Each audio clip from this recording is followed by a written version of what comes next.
Assalamualaikum warahmatullahi wabarakatuh. Hari ini kita akan mempelajari mengenai kasus mengenai subsidiary ledger. Jadi kita akan membahas kasus yang ada di Appendix G di buku Wagen et al. Tahun 2015. Saya langsung saja menampilkan kasusnya.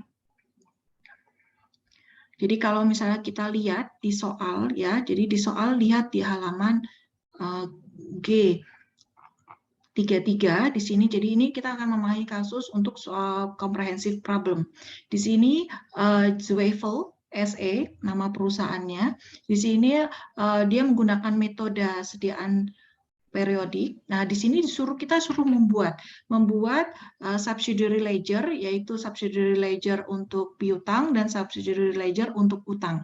Ya, general ledger-nya ini ada informasi mengenai saldo awal, ya, terus juga ada informasi mengenai saldo awal di subsidiary ledger untuk piutang dan untuk utang. Kalau Anda lihat di sini, piutangnya ini totalnya 13.000 di General Ledger. Kalau kita lihat itu dari mana saja, itu ternyata kalau kita lihat di buku pembantu, itu dari Dux 1.800, Hall 7.200, dan Long ini 4.000. Terus mengenai utang, kalau utang ini 35.000, itu terdiri dari Kitson 9.000, Markov 15.000, dan Queen 11.000. Kita akan membuat 4 jurnal khusus ya untuk kita bandingkan dengan buku besar pembantu di sini ya. Kita lihat di sini. Saya akan membuka Excel-nya. Jadi kita akan menyiapkan 4 jurnal khusus, yaitu pertama jurnal penjualan. Ya, saya kasih kode S, itu terdiri dari piutang dagang dan pendapatan penjualan. Ini kalau kita menggunakan metode perpetual, itu ada 2 jurnal pada saat terjadinya penjualan kredit. Ya, jadi di sini ada piutang dagang pada pendapatan penjualan dan kos barang terjual pada sediaan. Tapi kalau tadi di soal sudah ditentukan menggunakan metode sediaan periodik, berarti kita cukup menjurnal menggunakan jurnal yang piutang dagang pada pendapatan penjualan. Terus untuk yang jurnal khusus yang kedua, kita menyiapkan jurnal penerimaan kas. Saya kasih singkatan CR di sini, Cash Receipt Journal. Di sini terdiri dari kas, diskon penjualan, piutang, pendapatan, akun-akun lain, kos barang terjual. Jadi nanti kalau tidak ada ya di kolom ini, kita masukkan ke dalam akun-akun lain di situ. Ya, terus untuk yang jurnal khusus yang ketiga yaitu jurnal pembelian atau purchase journal, saya singkat data, saya kasih kode P di sini. Ya, di sini terdiri dari jurnalnya apa pembelian terhadap utang dagang karena memang ini kita fokus ke metode sediaan. Kalau ke metode perpetual ini debitnya sediaan. Ya, jadi bedanya hanya di nama rekening, kita masukkan nama rekening untuk yang di debit. Kalau metode periodik kita debitnya pembelian. Terus yang jurnal khusus yang keempat itu jurnal pembayaran kas atau cash payment, saya singkat CP. Ya, di sini terdiri dari akun-akun lain, utang dagang, sediaan, sama kas. Ya, nah. Untuk kalau tidak masuk ke dalam 4 jurnal khusus ini, jika tidak cocok di sini. Jadi kalau jurnal selain 4 jurnal khusus ini, kita akan masukkan ke dalam jurnal umum. Jadi saya singkat di sini J1 ya, karena ini J yang pertama ya, di situ jurnal umum yang pertama, halaman pertama. Oke, kita langsung memahami soal ya. Yang pertama yaitu mengenai penjualan. Di sini penjualan barang dagangan secara kredit. Berarti itu kita akan masukkan ke jurnal khusus S, yaitu tadi jurnal penjualan, dan kita akan memasukkan ke dalam buku besar pembantu AR atau piutang di sini. Jadi buku besar pembantu, nama-namanya siapa saja, tadi ada saldo awalnya, tadi kita masukkan saldo awalnya, terus kita masukkan untuk masing-masing nama Gedux, Longhini, sama Wainwright. Nah, apabila ada lagi misalnya penjualan kepada selain pelanggan ini, maka kita harus menambahkan tabel lagi. Menambahkan tabel untuk masukkan ke dalam buku besar pembantu. Oke, nah terus yang berikutnya, kalau misalnya ada pembelian, ya contohnya ini yang tanggal 5, kalau ada pembelian berarti akan berpengaruh ke jurnal khusus pembelian atau bahasa Inggrisnya purchase, P, ya, terus masuk juga ke AP, buku besar pembantu khusus yang utang. Buku besar pembantu khusus yang utang tadi ada saldo awalnya untuk Kitson, Markov sama Queen, ya. Nah, nanti apabila ada pembelian dari kreditur yang lain, maka kita harus tambahkan di bawahnya lagi seperti ini. Gitu. Oke, itu jadi untuk pemahaman. Jadi untuk subsidiary ledger itu nanti akan kita compare di sini ya. Jadi kita compare nanti apakah dari jurnal penutup ini nanti sudah sama nggak dengan akun kontrolnya. Akun kontrol untuk AR dan akun kontrolnya itu berarti kalau AR subsidiary ledger nanti kita bandingkan dengan akun kontrol AR atau piutang, terus AP subsidiary ledger nanti kita akan kontrol, kita akan bandingkan dengan akun utang di sini ya, utang dagang. Baik. Nah, sekarang yang pertama tadi ya, tadi sudah penjualan. Jadi penjualan akan memengaruhi jurnal khusus jurnal khusus penjualan atau S, sales, ya, sama AR. Oke, sekarang kita S. Tadi menjual ke siapa? Menjual ke Wayraim sama Fisher.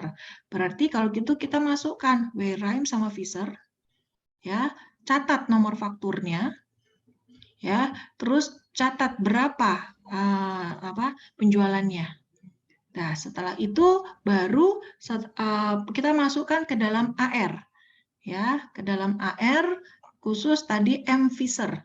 Oke, satu-satu. Ini Wayraim dulu, Wayraim. Anda masukkan ke Wayraim, cari Wayraim. Ya, tadi saldo. Nah, ini kita masukkan debitnya.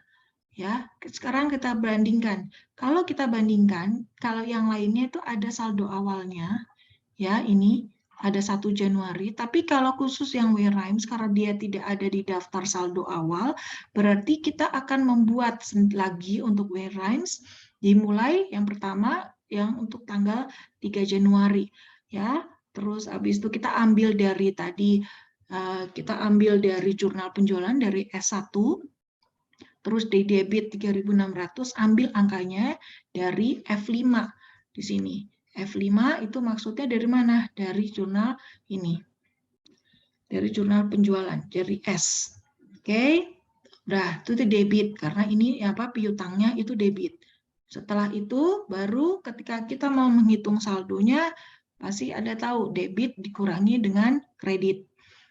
Nah, terus kemudian kalau sudah dua-duanya sudah kita lakukan, tadi sudah kita masukkan ini kode refnya S1 karena kita ambil dari jurnal khusus S1. Nah, kembali lagi ke S, kalau kita sudah memposting ke buku besar pembantu, ya khusus untuk tadi Wayraim, maka kita harus kasih tanda centang. Gitu. Begitu juga M Fisher. Kita cari di M Fisher. M Fisher ini 1.800. M Fisher cari. Ini M Fisher di sini 1.800 itu di debit ya, ambil angkanya 1.800 itu dari jurnal tadi S ya, ambil dari F6. Situ saldonya juga sama, debit dikurangi dengan kredit. Begitu. Ya. Nah, setelah itu, setelah udah selesai, kalau dua-duanya sudah kita compare, berarti kita juga harus kita kasih tanda centang, artinya sudah dimasukkan ke dalam buku pembantu, buku besar pembantu. Lanjut, sekarang yang tanggal 5. Tanggal 5 ini membeli barang dagangan secara kredit. Kalau membeli barang dagangan secara kredit berarti masuk ke jurnal purchase jurnal. Berarti ke P dan kita masuk ke buku besar khusus untuk utang, buku besar pembantu untuk utang di sini, AP, account payable. Kita langsung masuk di sini berarti langsung P, ya. Tadi transaksinya ke Kazapvel sama J Liota. Berarti P ini Kazap, kita ambil dari Kazapvel sama Liota. Kazapvel sama Liota ini. Ya, kita masukkan angkanya. Terus Anda posting ke buku besar pembantu khusus yang AP, cari Kazapvel, ya, masukkan P. Nah, kalau ini kebalikan dari AR, rumusnya ketika kita masukkan tadi udah kredit, saldonya ini beda. Kalau AR tadi debit dikurangi kredit, tapi kalau ini kredit dikurangi dengan debit karena saldo normalnya kredit khusus untuk utang. Oke. Kazapvel. Nah, dikasih kode P1 karena kita ambil dari P1. Ya, 1 itu artinya maksudnya halaman pertama di sini. P. Ambil dari P1. Terus kalau sudah kita posting, nah di P sini kita kasih tanda centang. Artinya sudah diposting ya. Ini karena saya sudah mengerjakan semua, berarti ini sudah diposting semua. Tapi kalau belum, satu-satu tanda postingnya. Nah, terus selanjutnya yang nomor 7, menerima cek. Menerima cek 4.000 dari Longhini dan M-Hall. Kalau menerima cek berarti kalau gitu penjualan yang tadinya kita sudah laksanakan, yang tadinya masih piutang di sini, Longhini sudah melunasi sebesar 4.000.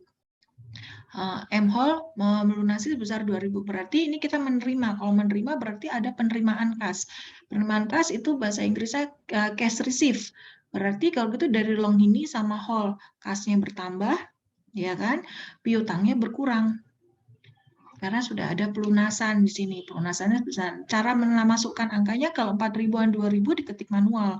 Tapi kalau yang di piutang itu langsung ambil angka dari kolom E. Jadi ini sama dengan E5. Begitu juga yang M-Hall, ya ini sama dengan E6.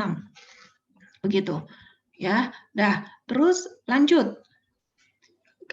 Dari CR berarti berpengaruh ke berpengaruh ke AR, ada pelunasan, ya kan? Berpengaruh ke AR, ada pelunasan.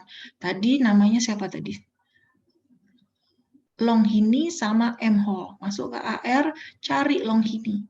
Nah, ini Longhini. Longhini ada saldo awalnya 4.000, terus dilunasi, kita masukkan dilunasi pada tanggal 7 Januari, kita masukkan kode CR1, ngambil dari tadi CR, ya kan? Masukkan kredit, ambil angkanya.